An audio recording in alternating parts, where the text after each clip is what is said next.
예, 지금까지 우리가 살펴본 것을 정리하면 이렇습니다. 우선 구약의 성도들이 어떻게 구원을 받았는가 하는 것을 생각해 보았습니다. 그래서 일단 첫 번째가 어떤 거라고 했습니까? 그냥 구약의 성도들은 율법을 잘 지켜서 구원받았다. 그건 아니라고 했죠. 왜냐하면은 율법으로는 죄를 깨달음이다 이렇게 했지, 율법으로 하나님 앞에서 의롭다 하심을 얻을 육체가 없다 이렇게 말씀했거든요. 그건 아닌 것 같고요. 그래서 두 번째는 그냥 믿음이다. 믿음인데 지금 신약의 믿음은 예수님의 십자가를 믿는 믿음이고, 구약은 이제 십자가 이전이니까 무조건 구약에 나타나신 그 하나님만 믿는 믿음이다. 그것 때문에 구원받았다 이렇게 생각할 수 있는데, 이것도 아니라고 했어요. 왜냐하면은 굳이 예수님의 십자가가 있을 필요 없이 구약의 하나님을 믿는 그런 믿음으로 구원을 받을 수 있었다면은 구약 종교를 그냥 확장하면 되는 거죠. 그 예수님의 십자가로 인한 그 신약 복음을 말씀하실 필요가 없이. 그래서 이것도 어떻게 그냥 대충 보면 맞는 얘기 같지만 이것도 아닙니다. 그래서 세 번째가 뭐냐면은 그 구약과 신약에 있어서 이 중간에 예수님의 십자가가 있는데, 이 십자가의 공로가 그 신약 성도들에게 미치는 것이 아니라 구약에도 소급 적용된다라는 것을 말씀드렸습니다. 그래서 이것이 정답인데 좀 우리가 좀 낯설죠. 그래서 진짜 그런가 하는 것을 지금부터 설명해 드리는 겁니다. 그래서 그 지난 시간에 설명드렸던 것이 정지조건부 법률행위라는 것이 있다. 그래서 법률행위 자체는 지금 성립하지만은 그 법률행위에서 약속한 것, 이를테면은 대학에 합격하면은 자동차를 사주기로 한다 그러면은 그 법률행위 자체는 지금 대학에 무슨 대학에 합격하면 자동차를 사주마 하면서 도장 꽝꽝 두 사람 찍으면은 이거는 이제 유효한 것이죠. 하지만 실제로 자동차를 얻게 되는 거는 언제입니까? 그 아버지가 원하는 대학에 합격을 해야 되죠. 합격을 못했다 그러면은 자동차 못 얻게 되는 거죠. 그래서 이 미래에 어떤 사건의 발생 혹은 상황의 전개를 조건으로 해서 약속하는 것을 이루겠다 하는 것이 정지조건부 법률행위라는 것입니다. 그런데요, 이걸 지금 왜 말씀드리냐면은 그 하나님께서 율법을 주신 행위가 이것하고 비슷합니다. 하나님께서 율법을 주실 때에 사람들에게 이 율법을 칼같이 잘 지켜라. 그러면은 내가 너희를 구원할 것이다. 너희가 구원을 받을 것이다 라고 말씀하셨죠. 그러니까 사람들은 어떻게 했냐면은 아이고 그거 뭐 저기 우리가 지키면 되겠지라고 하면서 그냥 아멘 아멘 하면서 그랬어요. 근데 하나님께서는 마음속으로 아셨죠. 뭘 아셨습니까? 아이고 이 녀석들아, 너네들 죄인이야. 이거 못 지켜 하는 거를 아셨습니다. 그러니까 요 율법을 처음 주셨을 적에. 근데요, 우리가 이제 죄인이라는 단어를 좀 생각해 봐야 되는데, 죄인이라고 할 적에는요, 두 가지 의미가 있어요. 성경에서 말하는 겁니다. 세상에서가 아니라. 첫째는 뭐냐면은 그 죄의 열매가 맺힌 사람이 있어요. 어디들 있습니까? 뭐 이를테면은 그 누구를 죽였다든가 아니면은 뭐 그 사기죄를 범했다든가 해가지고서는 뚜렷하게 저 사람은 무슨 죄를 지은 사람이 하면서 그 죄의 열매가 누구에게나 뚜렷하게 보이는 사람이 있어요. 그 사람을 죄인이라고 그러죠. 근데 성경에서는요, 그 죄인이라는 게 또 어떤 뜻으로 쓰이냐면은 그냥 그 뭐라고 해야 되나? 죄의 진액이 흘러요. 제가 표현이 이게 뭐 정확한지 모르겠는데, 그 어떤 나무가 있는데요. 이것은 그 열매는 아직 없지만은 그냥 죄의 진액이 흐릅니다. 우리가 알 수 있는 것이죠. 여러분, 사람들이 그 자기가 혼자서 있을 때에 뭐 잠자기 전이라든가 그럴 적에 뭐 선하고 아름답고 다른 사람 도와줘야지, 더 사랑해줘야지 이런 생각이 자연스럽게 듭니까? 아니면은 이렇게 좀 악하고 잔인하고 음란하고 그런 생각이 더 많이 듭니까? 솔직히 후자이지 않습니까? 그건 왜 그래요? 우리가 실제로 간음을 하고 살인을 하고 그러지는 않았지만은 우리가 아담과 하와의 자손이기 때문에 그냥 우리 속에 있는 진액이 죄인의 진액이 흘러요. 이게 표출이 됐건 안 했다 뿐이지. 그래서 모든 인간은요 죄인입니다. 하나님께서는 그걸 아시죠. 너네들 지금은 아멘 아멘 하면서 우리가 그 율법 완벽하게 지켜가지고서는 구원 얻겠어요 하는데 너네들 어림도 없는 이야기다 라고 하신 겁니다. 근데 하나님께서는요, 그러면 계획이 없으셨냐? 계획이 있으셨어요. 그거 뭐냐면은, 내 아들을 언젠가 세상에 보낼 것이다. 그래서 그 아들이 너희 죄를 위하여서 십자가에 못 박혀 죽고, 그 다음에 내가 너희 인간들에게 요구했던 모든 요구를 내 아들을 통해서 이루게 할 것이다. 그리고 아들을 믿는 자는 내가 구원해 줄 것이다. 라고 하는 하나님의 계획이 있으셨어요.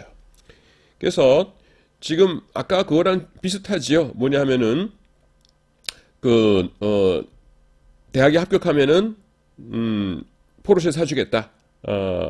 근데 그래서 이제 대학에 합격하면은 이제 포르쉐를 얻는 거예요. 그렇듯이 하나님께서도 마음속에 이제 너네들 구원하긴 구원하는데 너네들이 지금 지켜가지고서는 천국에 와 그건 어림도 없다. 너네들은 죄인이다. 어떤 녀석은 이미 열매가 드러나고 어떤 녀석은 진액만 흐르고 있지만은 내가 볼 때는 다 죄인이다. 똑같은 죄인.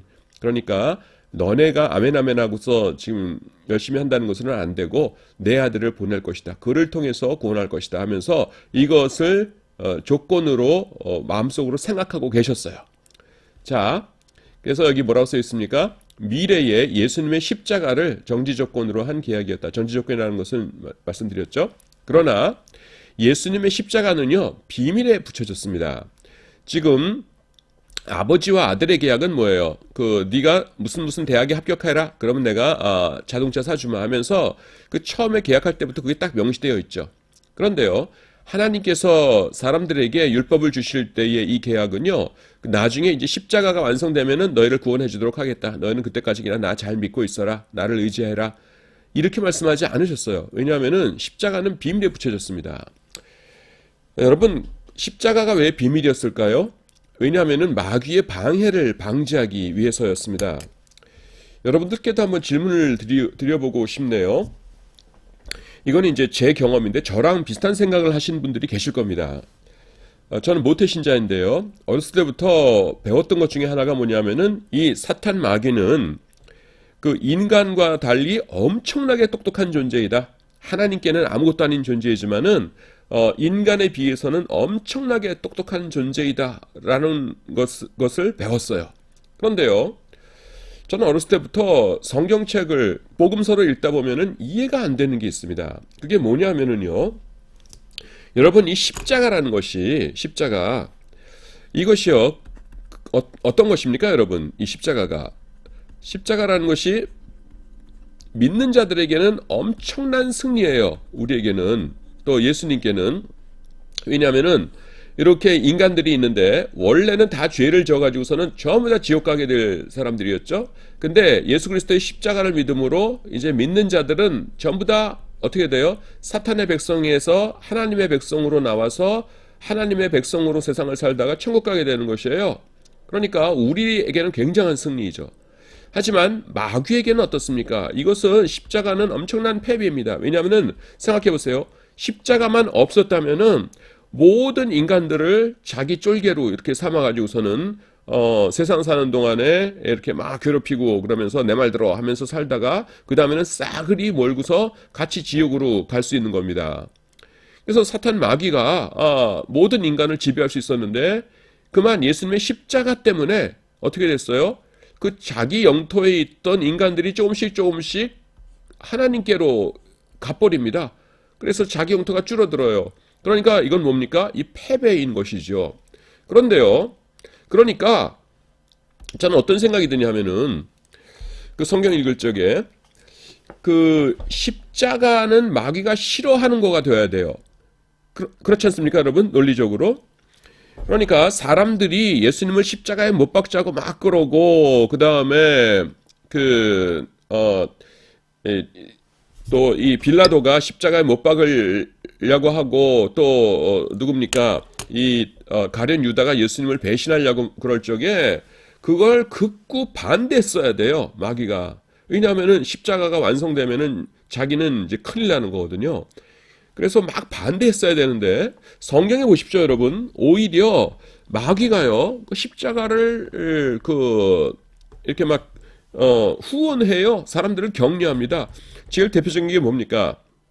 마귀가 시몬의 아들 가룟 유다의 마음에 예수님을 팔려고 하는 생각을 넣었대요. 가룟 유다. 우리가 상식적으로 생각하면 어떻게 해야 돼요? 가룟 유다가 예수님을 팔려고 그래요. 그러면은 마귀가 막 꿈에 나타나 가지고서는 네가 그럴 수 있느냐? 3년간이나 따라다녔던 스승님을 팔다니 너는 인간도 아니다. 어서 회개해라 하면서 막 방해하고 막 이래야 됩니다. 또 유대인들이 빌라도의 법정에 모여서 십자가에 못 박으소서 십자가에 못 박으라 하면서 막 이렇게 소리치고 그럴 적에 막 천둥 번개라도 쳐가지고서는 사람들 흩어지게 하거나 아니면은 빌라도의 마음속에 그 사람들 미워하는 마음 줘가지고서는 다들 물러나시오 뭐 이렇게 하게 하거나 해가지고서는 어떻게든 걸 방해를 해야 되는데 성경에 보면 어떻습니까? 예수님을 십자가에 못 박으려고 오히려 마귀가 막 노력하는 모습을 봐요. 여기저기서. 저는 그게 이해가 안 됐어요. 마귀가 인간보다 훨씬 똑똑한데 십자가는 마귀에게는 패배이고 엄청난 실패인데 마귀가 왜 가룟 유다의 마음에 예수님을 팔 마음을 주고 왜 십자가에 못 박히도록 예수님께서 십자가에 못 박히시도록 마귀가 왜 여러 가지 그거를 조종하는 걸까? 전 이해가 안 됐어요. 제 말이 이해가 되시죠? 자, 그런데요. 그게 뭐냐면은 십자가가 비밀이었기 때문입니다. 조금 전에 말씀드린 대로. 자, 마귀 입장에 대해서 생각을 해보세요. 뭐냐면은 하나님의 아들이 세상에 오셨어요. 그걸 알죠. 근데 무슨 일을 하실지는 몰라요. 비밀을 붙여있기 때문에 무슨 일을 하실지는 몰라서 불안합니다. 그래서 마귀가 할 수 있는 최선의 방법이 뭐냐면은 예수님을 속히 이 세상에서 쫓아내버리는 거예요. 쫓아내버리는 게 뭡니까? 죽여버리는 거죠. 근데 그냥 죽이지 말고 저주를 받은 자로 성경에 나타난 저주를 받은 자로 죽게 하여야지 그 자기에게 아무런 힘도 쓰지 못할 거예요. 신명기 21장 23절에 보시면은 뭐라고 되어 있어요? 신명기 21장 23절에 보시면은 그 시체를 나무 위에 밤새도록 두지 말고 그날에 장사하여 내 하나님 여호와께서 내게 기업으로 주시는 땅을 더럽히지 말라. 그 다음에 나무에 달린 자는 하나님께 저주를 받았음이니라 이렇게 말씀하시거든요. 나무가 뭐예요? 십자가죠. 그러니까 사탄 마귀가 예수님을 빨리 세상에서 내쫓아야 돼. 그래야 내가 마음 편하게 하던 대로 할 수 있어. 그런데 내쫓는 방법이 뭐지? 죽이는 거지 뭐. 근데 곱게 죽이지 말고 이왕이면은 저주받은 자로 하나님께서 친히 말씀하신 그런 저주를 받은 자로 해서 세상에서 쫓아내버리자, 죽여버리자 이렇게 된 겁니다. 그래가지고서는 자기는요, 열심히 최선을 다한 거예요. 그래서 예수님을 십자가에 못 박아 죽으시도록 그렇게 만들었어요. 그러면서 낄낄낄낄 웃었겠죠. 으하하하 내가 이겼도다. 이제 하나님의 아들은 저주를 받아 죽었도다. 세상에 없도다. 이제 내 맘대로 할 거야 라고 했는데 웬걸 사흘 만에 예수님 부활하셨어요. 승천하셨어요. 나중에 알고 보니까 그게 뭐예요? 자기가 패배한 거예요. 여러분 그게 왜 그렇게 된 거예요? 마귀가 똑똑한데 그거 왜 몰랐어요? 하나님께서 비밀에 붙이셨어요. 그래서 처음에 율법을 주셨을 적에 하나님께서는 마음속에 십자가를 계획하고 계셨지만은 그거를 비밀에 붙이신 것이에요. 그래서 심지어 마귀도 몰랐어요. 마귀도 모르고 그 다음에 사람들은 당연히 몰랐죠. 십자가의 비밀을. 십자가를 만약에 알았더라면은 그 대제사장들과 유대인들의 지도자들이 예수님을 십자가에 못 박아 죽였겠어요? 근데 비밀이었어요. 그래서 여러분들 복음에 대해서 사도 바울이 이제 설명하거든요. 복음에 대해서 여러 군데서 하죠. 근데 이 예수님의 복음에 대해서 설명할 때마다 항상 제가 볼 때는 거의 항상인데요. 항상 같이 나오는 단어가 비밀입니다. 내가 그리스도의 비밀을 깨달았노라. 그 다음에 이 비밀은 하나님 안에 창세부터 감춰 있던 것인데 내가 하나님의 비밀을 맡은 자로서 내가 너희에게 하나님의 비밀을 말하노라 하면서 이 복음을 설명하면서 비밀 그래요. 왜 비밀이라고 해요? 진짜 비밀이었어요. 아주 단순합니다. 아주 문자적인 의미로 비밀이었어요. 그러니까 예수님께서 오시기 전까지 비밀에 붙여졌어요. 얼마나 철통 같은 비밀이었냐면은 그 똑똑한 마귀도 몰랐어요. 그래가지고서는 멍청하게 예수님을 십자가에 못 박혀 죽도록 만든 것이에요. 그러니까 인간들이 알 리가 있나요? 사도 바울도 몰랐어요. 그러다가 다메섹 도상에서 예수님을 만나서 이거구나 하면서 깨달은 거예요. 그래서 이제 그걸 깨달으니까 너무 좋아서 이 복음을 전하는데 나머지 평생을 이제 헌신한 겁니다. 자, 그 유대인들 지금은 이제 마귀의 입장에서 마귀는 어떤 생각을 가졌는가 하는 걸 살펴봤고요. 이제는 유대인들이 그 당시에 예수님 당시에 예수님 전까지 어떤 생각을 가지고 살았는가 하는 것을 살펴보도록 하겠습니다. 유대인들은요 이렇게 생각했어요. 자, 유대인으로 태어났습니다. 유대인으로 태어났어요. 그리고 난 지 8일 만에 이제 할례를 받았어요. 그러니까 나는 누구예요? 하나님의 백성입니다. 하나님의 백성, 하나님의 택하신 백성이에요.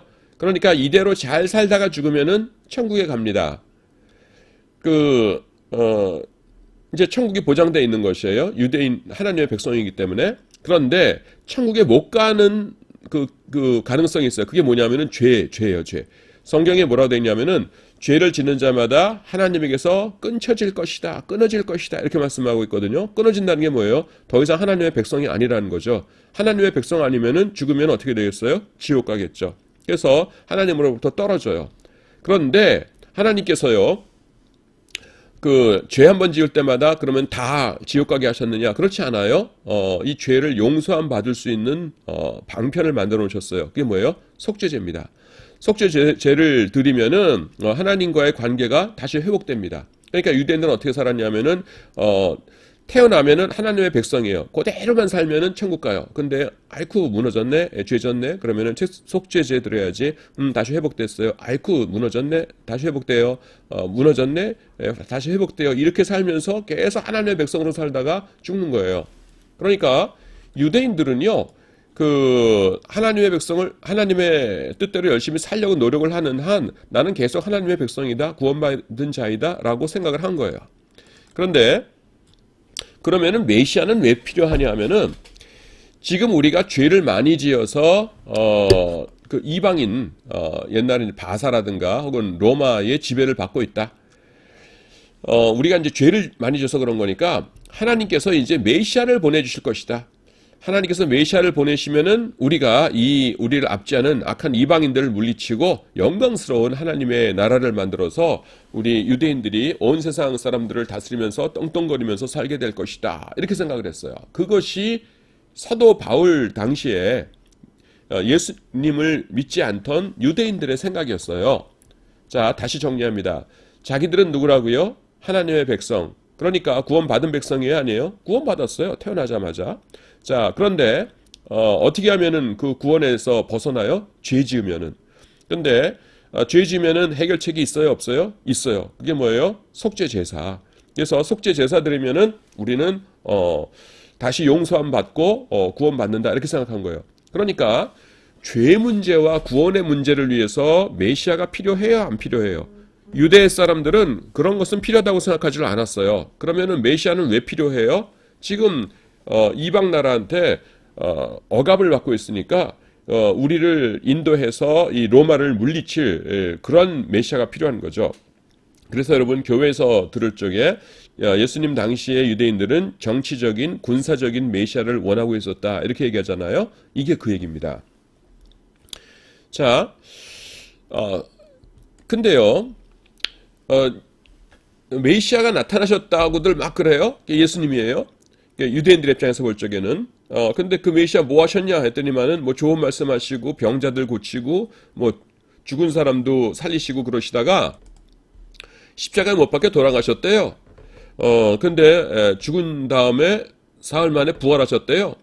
그 다음에 하늘을 승천하셨대요. 지금 어디 계셔? 그랬더니만은 하늘을 승천하셨고 뭐 성령님께서 와 계셔. 뭐 이상한 소리 해요. 근데 살펴보니까 계속 뭡니까? 그 로마의 압제하에 있어요. 계속. 그러니까 이 유대인들의 입장에서는 그 예수님이란 분이 메시아라는 거가 기분 좋은 소식이겠어요? 기분 나쁘겠어요? 되게 나쁜 겁니다. 왜냐하면은 차라리 메시아가 아직 안 오셨다라고 하면은요, 앞으로 메시아가 오실 희망이라도 있지요. 근데 이미 왔다가 돌아가셨다고 하는데 로마의 압제하에 계속 있는 거예요. 그게 무슨 메시아예요? 그 사람들이 볼 적에는 메시아가 아니죠. 그래서 분노했어요. 그 분노한 사람 중에 누가 있어요? 바울이요. 회심하기 전에 바울이 그렇게 분노한 겁니다. 그래서 분노하고 이 나쁜 놈들, 우리 유대인들의 희망을 짓밟아버리는 나쁜 놈들 하면서 예수가 메시아다라고 하는 유대인들을 핍박하고 죽이는 데 앞장섰던 것입니다. 이해가 되시죠? 자, 그 다음에 이제 하나님의 계시로 바울이 깨달은 것이 뭐냐 하면은, 우리가 잘 알죠. 다메섹 사건. 이렇게 예루살렘이 여기 있고요. 그 다음에는 저쪽에 이제 다메섹이 있는데, 기독교인들을 여기서 실컷 핍박하다 보니까 사람들이 여기 대고 도망갔다는 거예요. 그래서 거기 가서도 핍박해야지 하면서 다메섹 가다가 중간에서 밝은 빛을 보지요. 그래서 예수님을 그때 만납니다. 예수님을 만나고 눈이 멀죠. 여러분, 눈이 멀면은 뭐 하겠어요? 물론 이제 그 태어날 때부터 이제 시각 장애를 갖고 계신 분들은 이제 그 상태에서도 여러 가지 것을 하시겠지만은, 사도 바울처럼 이렇게 막 액티브하게 돌아다니고 그러다 갑자기 눈이 멀면은 할 수 있는 게 아무것도 없어집니다. 그럼 뭐 하겠어요? 기도하고 묵상하는 것밖에 없는 거예요. 그러니까 이렇게 조용하게 묵상하고 기도하는 상태에서 하나님께서 깨달음을 주셨어요. 그 깨달음을 주신 것이 뭐냐 하면은 이런 겁니다. 지금 사도 바울은 어떻게 생각했냐 하면은, 그 구약에 지금 요게 이제 구약 시대고요. 요게 이제 십자가예요. 이게 신약 시대고. 그러면 구약 시대 때 그 속죄 제사 있지 않습니까? 속죄제. 이 속죄제가 그 자체로서 충분한 것이라고 생각을 했던 것이에요. 그래서 구약시대 때 죄를 지었다가 속죄제사 드리고, 죄를 지으면 속죄제사 드리고 하면서 이 죄가 없어져 가지고서는 우리는 끝까지 깨끗한 사람으로 있어 가지고 천국 백성 된다, 이렇게 생각했거든요. 그런데 이 속죄제가 그 자체로 그 완성된 것이 아니라는 것을 깨달은 것이에요. 인간의 죄를 없이 할 수 있는 속죄제는 딱 하나, 뭐밖에 없어요? 십자가요. 십자가였고, 그러면은 양과 염소로 드렸던 거는 뭐예요? 그건 그냥 모형이에요. 모형. 여러분, 그 남자 아이들은 뭐 좋아합니까? 자동차 좋아하죠. 그래서 어렸을 때부터 이제 자동차 가지고 놀다 나중에 이제 그 어른 되면은 자동차 이제 운전학원 다니든가 해가지고서는 진짜 면허를 따고 차 몰고 다니죠. 또 여자아이들은 또 어떻습니까?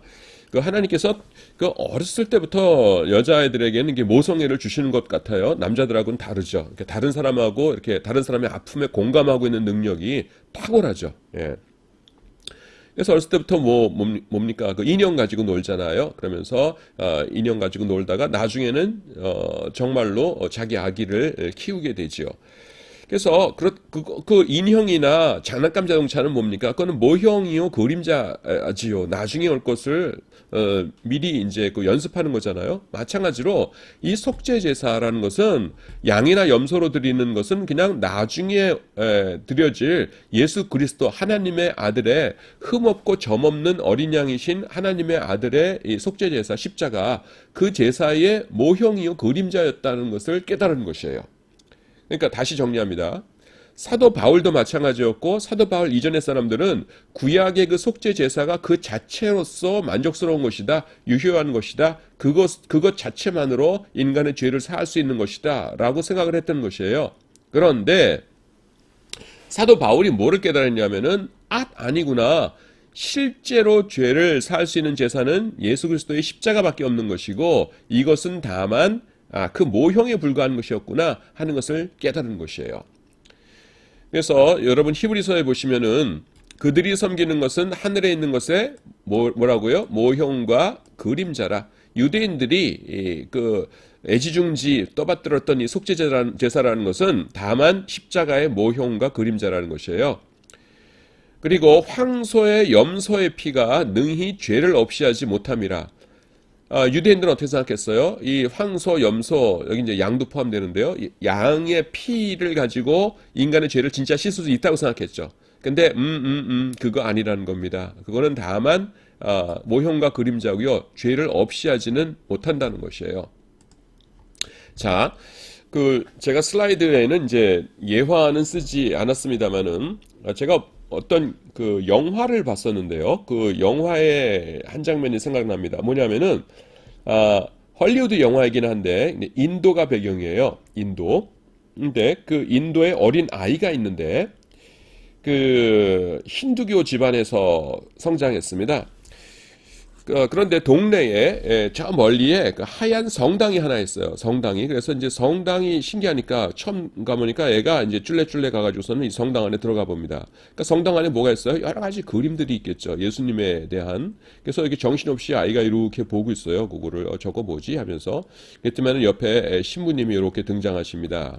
성당이니까 신부님이 등장하셔가지고서는 이게 뭔지 아니? 그러니까 아이가 그 대사를 안 하더라고요, 이 녀석이. 그냥 고개만 절레절레 흔들어요. 그러니까 신부님이 설명을 하시는데 뭐라고 설명하시냐면은, 자, 봐라. 이게 그림이 이제 그 구원의 순서를 이렇게 쭉 그려놓은 것이었어요. 그러니까 하나님이 세상을 창조하셨단다. 근데 사람들이 죄를 지어가지고서는 죽으면 다 지옥 가게 됐지.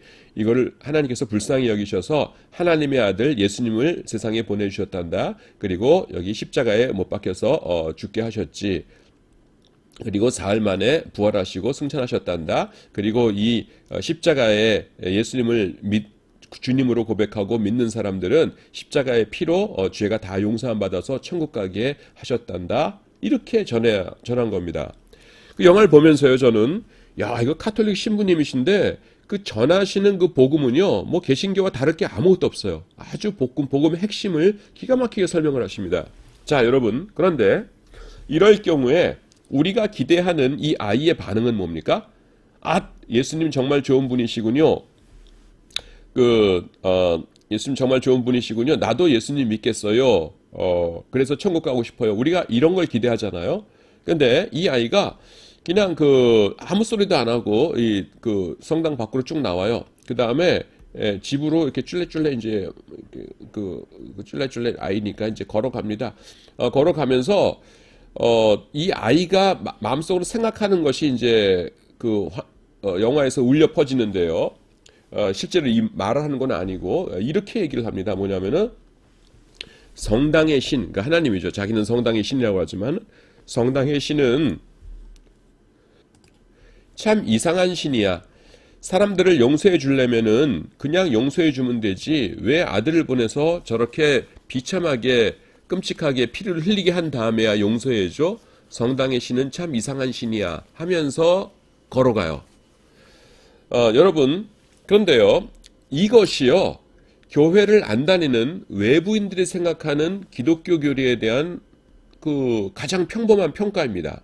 이게 무슨 말이냐면은 우리는 교회 안에서 늘 있기 때문에 죄를 지으면은 피 흘림이 있어야 용서함 받아. 근데 우리 죄를 위해서 예수님 십자가에 못 박혀 주신 거야. 그래서 우리가 예수님을 믿음으로 말미암아 그 피로 내 죄의 사함을 얻는 거야 라는 것을 우리는 당연한 듯이 생각해요. 근데 외부 사람들이 볼 적에는 도대체 왜 사람이 하나님의 아들이 예수님이라는 사람이 죽어야지만 용서를 받는다는 거야? 그거 이해를 못 한다는 겁니다. 자, 아빠가 있어요. 아빠가 있는데 아들이 큰 죄를 졌어요. 그래가지고서는 아버지 용서해 주세요. 그러니까 애가 이제 한 초등학교 한 5, 6학년 됐어요. 그러니까 앞에다 앉혀놓고서는 네가 진짜 잘못한 걸 아느냐? 네, 잘못했습니다. 다시는 안 그럴 거냐? 네, 안 그러겠습니다. 그래, 그러면은 이번에는 아빠도 용서하마. 그러면 되는 거지.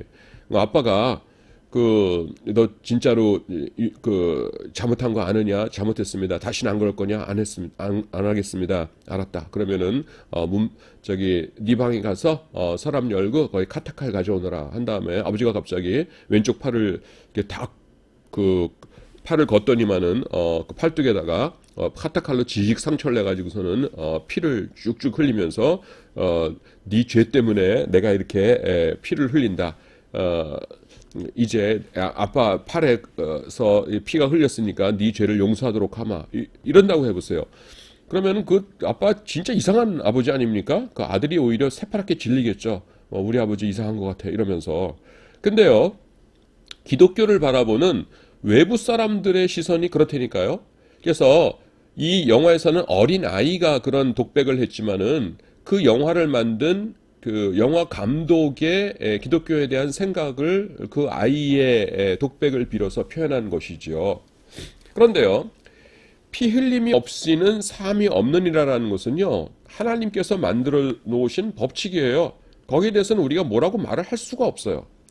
그건 그냥 하나님께서 만들어 놓으신 법칙입니다. 그 피 흘림이 없이는 삶이 없느니라. 끝. 왜요? 그 거기에 대해서는 질문할 수 없다. 이렇게 되는 겁니다. 성경에 하나님께서 정해 놓으신 것이기 때문에 그런 것들이 몇 가지 있죠. 그런데 여러분 생각해 보십시오. 지금 속죄 제사가 있고요. 그 다음에 십자가가 있지 않습니까? 신약에. 그런데 만약에 속죄 제사가 구약에 없다가 갑자기 예수님이 십자가가 나왔다고 해보세요.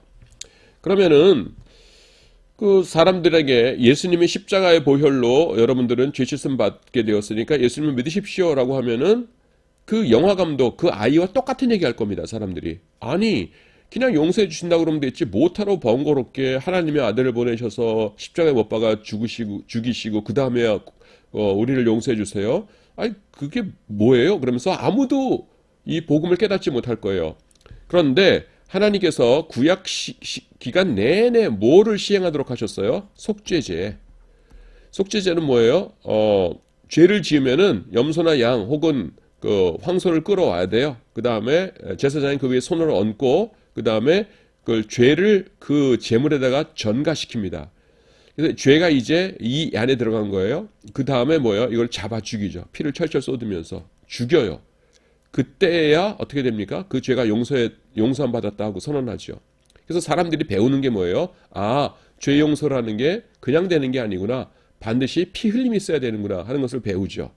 그래서 죄는 피가 필요해. 죄는 피가 필요해. 죽음이 필요해. 하는 것을 배운 다음에 그 다음에 예수 그리스도께서 세상에 오셔서 죽어주신 거예요. 그러면서 여러분 예수님의 십자가가 이게 뭐냐면은 그 구약의 속죄제예요. 이거는 모형이고요. 이거는 실체랍니다. 라고 하면 사람들이 이해를 하는 겁니다. 그래서 이게 없었으면 안 돼요. 그게 없었으면 안 되는 것인데 구약에 있는 성도들은 지금 예수님의 십자가가 그들에게는 무엇이었어요? 비밀이었죠. 비밀이었으니까 이 속죄제 자체가 필요 충분한 건지 알았던 것이에요. 이것이 이 자체가 죄를 용서하는 그 충족시키는 죄의 용서를 충족시키는 것인 줄 알았어요. 그래서 이건 충분하니까 메시아가 할 일은 죄의 용서는 아니고 그러면 뭐 군사적인 정치적인 메시아 이렇게 된 거죠. 그래서 기독교인들을 핍박하게 된 거죠. 여러분 요게요 잘 이해하셔야 됩니다. 왜냐하면은 신약과 구약의 관계를 이해하는 아주 필수적인 요소예요. 그렇게 어렵지는 않죠? 예. 자, 자, 이제 여러분들이 이해가 다 됐을 줄로 압니다. 자, 그런데요, 지금 조금 전에 제가 무엇을 가지고 설명을 드렸냐 하면은 정지조건부 법률행위라는 걸 가지고 설명을 드렸어요. 정지조건부 법률행위가 뭡니까? 이렇게 있다가 계약은 이때 충족하는데 나중에 어떤 사건이 발생해야 오케이 자동차 사주마 이거잖아요. 그 하나님께서도 마찬가지였어요. 너희가 이걸 다 실행하라. 아멘 아멘 믿느냐? 하는데 이 사람들은 구원하고 싶으신데 하나님께서 이 사람들의 능력으로는 구원을 얻을 수가 없죠. 왜냐하면 죄인들이니까. 그래서 나중에 내가 예수님을 보낼 거야. 그래서 십자가에 못 박아 죽게 할 거야. 그러면 너네 이제 구원이 확증되는 거다 하면서 하나님께서 십자가를 염두에 두고 계시죠. 근데 이 사이에는 이제 엄격하게 비밀로 지키셨죠. 사람들도 몰랐고요. 그러니까 이 비밀이었다는 걸 드러내는 증거가 첫 번째가 사탄 마귀가 희한한 짓 한 거고요. 예수님 십자가에 못 박으려고 하는 그게 자기도 몰랐다는 거죠. 그 다음에 증거가 뭐냐면 제가 볼 적에는 사도 바울입니다. 그 유대교의 정수예요. 가말리엘 문화에서 최고의 학문을 배운 율법을 달달달달 통달하고 있고 그 내용을 다 이해하고 있던 사람이에요. 그런데 예수님의 십자가를 보면서도 몰랐어요. 저게 뭐지 하면서. 다메섹 도상에서 예수님이 나타나셔가지고서는 그 다음에 계시를 통해서 그 하나님께서 강압적으로 깨닫게 하시기 전까지 그 위대한 학자도 이걸 몰랐어요. 비밀이었어요. 자, 그런데 여러분 정지조건부 법률행위라는 것이 성경에 등장합니까? 안 나오죠. 근데 이 개념은 사도 바울도 알고 있었고 초대교회 성도들도 알고 있었던 것이에요. 그래서 이 정지조건부 법률행위와 가장 유사한 개념이 나오는데 그게 뭐냐면 유언이라는 겁니다. 유언. 그래서 히브리서 9장 1절, 16절, 17절 보시면은 유언은 유언한 자가 죽어야 되나니 유언은 그 사람이 죽은 후에야 유효한즉 유언한 자가 살아있는 동안에는 효력이 없느냐 이렇게 나오죠. 자, 지금 요거 다시 그려볼게요. 아까부터 제가 설명하고 있는 것. 내가 원하는 무슨 대학 가면은 내가 자동차 사주마 하면서 조건이 붙은 거죠. 자, 유언은 어때요? 자, 뭐 제가 그렇게 돈이 많은 사람 아닙니다만은 이를테면은 내가 지금 살다가 갑자기 뭐 교통사고나 나서 갑자기 죽고 나면은 내 아들들이 싸울 거다 이렇게 생각을 합니다. 어떤 아버지가. 그래가지고서는 그러면 안 되지. 나는 내 아들들 싸우는 거 그거 못 봐 하면서 변호사님 모셔와라. 그 다음에 아들 3명 너네도 와라. 한 다음에 앉혀놓고서는 변호사님 지금 녹음하고 녹화 좀 하겠습니다. 입회해 주시고요. 내가 죽거들랑 그 방배동에 있는 빌딩 2개 너는 그거는 큰아들이 가져라. 그 다음에 저기 대치동에도 그 다음에 그 오피스텔 5개짜리 하나 있는데 그건 둘째 가져라. 그 다음에 내가 죽거들랑 천안에 거기 땅 2만 평 있는데 그거는 셋째가 가져라. 이렇게 하고서는 도장 찍고 변호사 입회하고 해가지고서는 공증 다 해가지고서는 이 유언장을 만드는 겁니다. 그러면 유언장은 뭐예요? 그때 자체로서 이건 유효한 유언장이죠. 유언장 자체는 그때 유효해요. 모든 조건을 갖췄어요. 도장 다 찍었고 변호사 입회했고 공증도 다 받았고. 그런데 실제로 큰아들이 방배동에 있는 건물 2개 갖고 그다음에 뭐 또 어디라고 그랬어요? 대치동에 있는 오피스텔 가지고 그다음에 천안에 있는 땅 2만 평 받고 하는 건 언제예요? 아버지의 죽음. 아버지가 죽어야만 그걸 받는 거죠. 아버지가 죽지도 않았는데 변호사에게 가가지고서 변호사님 방배동에 있는 그 건물 등기부 이전해 주세요. 그러면은 그거는 절대로 안 됩니다. 이렇게 되겠죠. 그래서 지금 뭐 하는 거냐면은 정지조건부 법률 행위와 그다음에 유언이 성격이 똑같죠. 요 패턴이. 유언은 그때 성립됐는데 유언에서 약속한 것은 언제 이루어진다? 아버지가 죽어야 이루어진다. 근데 요게 뭐예요? 여기 십자가와 기가 막히게 일치하는 거예요. 그래서 유언은 어쩌고 하면서 유언을 예로 들어서 이제 설명을 하고 있는 것입니다. 성경에서. 자,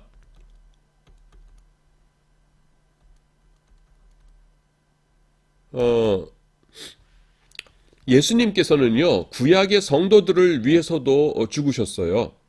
구약의 성도들을 죽으셨어요. 자, 아까부터 제가 히브리서를 계속 얘기하는데 히브리서에 대해서 간단하게 설명해 드릴게요.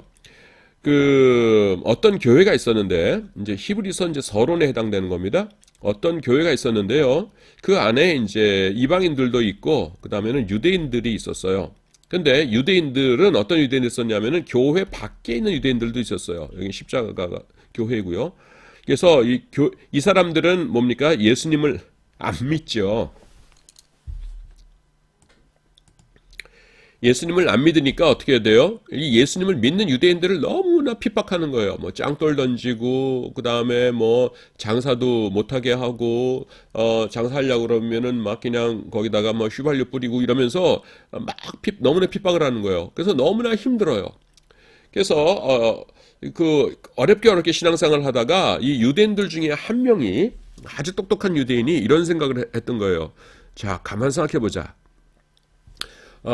우리 구약에 우리 성경에 나타난 우리 믿음의 조상들 생각해 보자. 아브라함이라든가 다윗 왕이라든가 아니면 이사야 선지자라든가 또 뭐 요셉이라든가 이 사람들이 천국 갔을까 지옥 갔을까?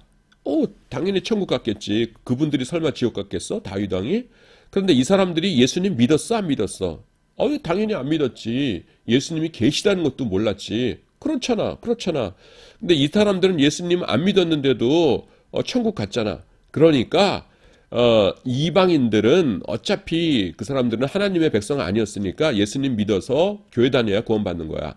하지만 나는 유대인이니까 그냥 밖에 나가서 예수 안 믿는 유대인들이 모이는 회당에 가가지고서는 그 사람들하고 같이 신앙생활 할 거야. 그러면은 짱돌도 안 나올 거고 장사도 잘 될 거고 그 다음에 거기 요 회당에서 열심히 신앙생활 하면은 아브라함이나 다윗이나 이사야나 요셉과 같은 그런 믿음을 갖고 생활하는 건데, 우리 조상들도 구원받았으니까 나도 그런 믿음만 있으면 구원 받겠지 뭐 하면서 쭈루루 나가버리는 거예요. 그러니까 나머지 사람, 이게 여러분 논리가 어때요? 기가 막히죠. 그러니까 나머지 남아있던 유대인들이 웅성웅성거립니다. 교회에 있던 유대인들이 그거 맞네, 나갈까 우리도? 그치, 자네도 생각을 해봐. 우리 아브라함이 지옥 갔겠나? 아니지. 다윗 왕이 지옥 갔겠나? 아니지. 이사야 선지자는 아니지. 다 천국 갔겠지. 그렇지. 그분들 천국 가셨겠지. 근데 그분들이 예수님 믿었어? 아니지. 예수님 오시기 몇백 년 전에 살았던 사람들인데. 그렇잖아. 그렇잖아. 근데 그분들 예수님 안 믿었는데도 그냥 하나님만 잘 믿어서 천국 갔잖아. 그렇지. 그렇지. 우리도 그러세. 이방인들을 우리 교회 지키라고 하고 우리는 그냥 회당으로 돌아가세. 아유, 나 짱돌 맞는 거 너무 싫어. 나는 장사도 좀 해야 되고 내 자식들 먹여 살려야 되고 이런 핍박받는 거 너무 싫어. 나도 나갈래. 그럴까? 그럴까? 하면서 사람들이 웅성웅성거리고 있는 거예요. 여러분, 이 상황을 알겠죠? 이때에 이 교회 지도자인 사람이 누군지는 모르겠지만은 당신들 지금 무슨 얘기하는 거예요? 예수님 안 믿으면은 당신들 구원받지 못하는 거예요. 구약에 있는 성도들이 어떻게 구원받은지를 아시오? 예수님 때문에 구원받은 거예요. 내가 설명을 해 주리다 하면서 쓴 책이 뭐예요? 그게 바로 히브리서예요. 히브리서. 그래서 히브리서가, 앞에 히브리가 뭐예요? 히브리 사람들, 유대인들을 말해요. 이 웅성웅성하면서 교회 안에서 신앙생활 하다가 나갈래는 사람들. 그래서 그 사람들에게 당신들이 지금 나가면 안 돼요 하는 것을 설명해 주기 위해서 책을 한 권 쓴 것이 그게 히브리서예요. 성경이 나타나는. 그래서 그 내용이 뭐냐면은, 구약에 있는 사람들은 예수님 없이도 그냥 믿음만 가지고 구원을 얻었고, 그 십자가 이후에는 예수님을 믿음으로 구원받고 그것이 아니다. 구약에 있는 사람들도 그 속죄죄 때문에 용서받은 것이 아니라, 속죄죄는 예수님의 십자가의 모형과 그림자였고, 제가 지금 인용하는 것이 계속 아까도 그랬고 히브리서예요. 십자가로 인해서 구원받은 것이고, 요거는 그냥 모형과 그림자에 불과한 것이었고, 구약 시대 때 하나님을 잘 믿었던 사람들에게 이 십자가가 지금 소급 적용돼 가지고서는 그들도 구원받게 되는 것이다 라는 것을 계속 설명하고 있는 겁니다. 근데 여러분, 히브리서를 보시면은요, 10장까지 이 내용들을 막 설명을 합니다. 그 다음에 11장에서 그거를 딱 간추려 가지고서는 딱 설명을 해요. 그리고 12장부터는 그렇다면은 이제 당신들이 하나님을 믿는 유대인이 되었으니까 앞으로는 어떻게 살아야 되냐 하면은 딴 생각하지 말고 이렇게 살아야 됩니다 하면서 어떻게 살아야 되나 하는 것이 12장부터 이렇게 쭉 나와요. 요것이 히브리서의 구조입니다. 자,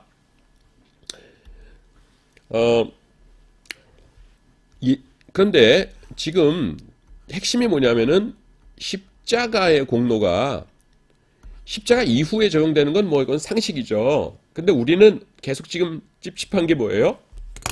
예수님의 십자가의 공로가 과거로도 적용되느냐, 이게 지금 좀 헷갈리는 거잖아요. 그게 성경이 어딨어 그러는데, 대표적인 거가 히브리서 9장 15절입니다. 이로 말미암아 그란 게 누구예요? 예수님이시죠. 잘 보세요 여러분. 그는 새 언약의 중보자시니, 새 언약의 무슨 복음을 말해요. 이 새 언약이라는 게 왜 필요하면은, 이는 첫 언약 때에 범한 죄에서 속량하시려고 죽으셨다 이렇게 나옵니다. 이거 무지하게 중요한 거예요 여러분. 이거 제가 하이라이트 할게요. 첫 언약 범한 죄 속량하시려고 죽으셨다 이렇게 나옵니다. 자, 첫 언약이 뭐예요? 지금 새 언약이 십자가죠. 새 언약이 십자가예요. 그 신약에. 그러면 첫 언약은 뭐예요? 이 구약의 언약을 말해요. 율법 언약. 율법 언약. 그리고 첫 언약 때의 범한 죄가 뭐예요? 이 구약에 있는 성도들 전부 다 죄인들이잖아요. 하나님이 아셨죠? 너희 죄인들이라 너네 구원 못 받아 녀석들아, 너네 힘으로. 그래서 율법 아래에서 다 이 사람들이 죄인이에요. 이 사람들을 속량하려고 죽으사 이렇게 말씀하고 계시다니까요. 예수님께서 지금 십자가 이후 사람들만 위해서 죽으신 것이 아니라, 이는 예수님께서 왜 죽으셨냐 하면은, 왜냐하면은 첫 언약, 이건 아무리 강조해도 지나치지 않은 것인데요. 첫 언약은 구약이에요. 십자가는 첫 언약이 아니에요. 이거는 여기 분명히 나타나잖아요. 새 언약. 새라는 것은 언제 사용이 돼요? 헌 언약. 옛날 것이 있을 때 새라고 그러잖아요. 하나밖에 없으면 새라는 단어를 안 쓰죠. 그러니까 옛 언약이 뭐예요? 첫 언약. 제일 첫 번째 했던 거 구약 언약이에요. 구약 언약 때의 범한 죄에서 속량하라고 죽으셨다. 그러니까 요 밑에 있는 걸 보면은 예수님께서 예수님의 십자가가 구약 사람들에게 적용돼야 안 돼요. 된다는 거예요. 뭔 말인지 아시겠습니까? 굉장히 중요한 것이에요. 이거를 이해하지 못하시면요, 여러분들이 평생 설교를 하시면서 혹은 성경 공부를 하시면서 구약 따로 신약 따로 보게 돼요. 구약 볼 적에는 하나님을 잘 믿음으로 구원받는다 이렇게 하다가 신약에서는 예수님을 잘 믿음으로 구원받는다. 둘이 상관 관계가 어떻게 되는데요? 글쎄 모르겠네 이렇게 되는 겁니다.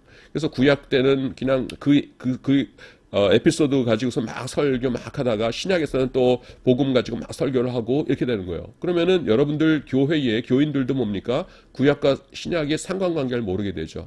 근데 여기 분명히 말씀하게 했어요. 예수님의 십자가는요, 첫 언약 때의 범한 죄를 속량하시려고, 그러니까 구약에 있는 자들을 속량하시려고, 구약 백성들을 구원하시려고 죽으셨다는 것입니다. 이해가 되십니까? 예. 이 개념이 이 소급된다는 거가 잘 이해가 안 되기 때문에 저는 현대 법의 개념을 들어서 정지조건부 법률행위 걸 얘기한 것이고, 히브리에서는 뭐라고 되게 얘기한 것이에요? 유언이라고 얘기한 것이에요. 하나님께서 율법은 주셨지만은 죽어야, 아버지가 죽어야 효과가 나타나듯이 예수님의 십자가로 인해서만 효과가 나타난다라는 것을 말하기 위해서 유언이라고 하는 겁니다. 자, 그 다음에 이제 그걸 정리한 겁니다. 단 한 번의 십자가로 그 이전과 이후의 모든 성도들을 구원하셨어요. 이거 계속 그리게 되는데 십자가가 있어요. 그래서 이후뿐만 아니라 이전까지다라는 것이에요. 자, 9장 26절입니다. 근데 여러분들도 지금 좀 찝찝하죠. 그 이후에만 적용되는 거 아니야? 이후? 십자가 이후? 그때도 그렇게 생각할 사람들이 있었을 거예요. 그래서 뭐라고 그랬냐면은, 만약에 그렇다면은, 자, 지금 우리가 뭐라고 얘기했냐면은, 이게 첫 언약, 구약 시대의 백성들이에요. 백성들에게 지금 언약이 이렇게 적용되거든요. 근데 이거가 안 되고, 십자가라는 것은 그 이후에만, 십자가 이후에만 적용된다. 십자가 이후의 죄인들에게만, 죄만 용서한다라고 하면은 십자가가 어디 있어야 돼요? 여기 있어야 되잖아요. 여기. 예, 그렇잖아요. 그래서 그리하면은, 만약에 당신들 말대로, 그 이후에만 적용된다면은, 그리하면 그가 세상을 창조한 때부터, 이 인간이 태어난 첫 순간부터 뭐가 돼요? 십자가가 있어야 된다는 거죠. 왜냐하면 그 이후에 사람들을 구원하기 위해서는, 지금 논리를 아시겠죠. 창조한 때문에 자주 고난을 받았어야 할 것이로되, 또 필요 없다는 거예요. 이제 자기를 단번, 한 번이면은 끝난다는 겁니다. 단번에 제물로 드려 죄를 없이 하시려고 세상 끝에 나타나셨느니라. 그 당시로 봤을 적에는 히브리서가 사용될 때가 여기쯤 되는 거죠. 십자가 바로 이후니까. 그러니까 이때가 뭐예요? 세상 끝이죠. 세상 끝이란 단어가 암시하는 게 뭐예요? 십자가는 이후가 아니라 이전에도 소급적용 된다는 겁니다. 뭔 말인지 아시겠어요? 그래서 단번이라고 말하는 겁니다. 요 구절 중요한 겁니다. 다시 말씀드려요. 그리함이라는 게 뭐냐면은, 십자가는 그 이후에만 효력을 발휘한다면은, 예수님께서 세상을 창조한 때부터, 그 이후에만, 그러니까 사람들이 아담 죄짓기 이전에 이미 죽으셨어야 되죠. 창조한 때부터 자주 고난을 받으셨어야 할 것이로되 이제 자기를 그럴 필요 없다는 거예요. 한 번이면 끝난다는 겁니다. 단번에 제물로 드려 죄를 없이 하려고 세상 끝에 나타나셨느니라. 단번이라는 건 뭐예요? 그 앞과 뒤로 십자가의 공로가 다 퍼지니까 한 번이면 된다는 것이죠. 예. 자, 그 다음에 볼까요? 구약의 성도들은 그 다음에 증거를 받았으나 약속을 받지 못하였다 이렇게 말씀하고 있습니다. 그 증거와 그 다음에 약속이라는 것이 대조되고 있어요. 지금 여러분 그 조금 전에 이 히브리서의 대충의 얼개를 말씀드렸는데, 10장까지는 이제 교리적인 걸 막 설명하다가 그 다음에 11장에서 전체적인 거를 이렇게 앞에서 얘기한 거를 쫙 정리한다고 그랬죠. 그 다음에 12장 이후부터는 어떻게 살아야 되나 윤리적인 것을 말씀한다고 그랬죠. 그래서 11장인데요. 11장은 여러분들 뭐라고 알고 있어요? 믿음장이라고 알고 있죠. 그래서 믿음장이어서 여기 이제 11장인데요. 11장. 그 안에서 뭐 믿음으로 누구는 이거를 중요하다고 생각하는데 사실은요. 이 제일 앞에와 제일 뒤가 제일 중요해요. 11장은. 그래서 앞에가 뭐냐면은 11장 1절부터 2절이고요. 그 다음에 맨 끝에가 39절부터 40절이에요. 여기 보시면은 핵심 단어가 뭐냐면은 증거와 약속의 대조입니다. 근데 요거는 지금 시간이 다 됐기 때문에 다음 시간에 설명을 하도록 하겠습니다.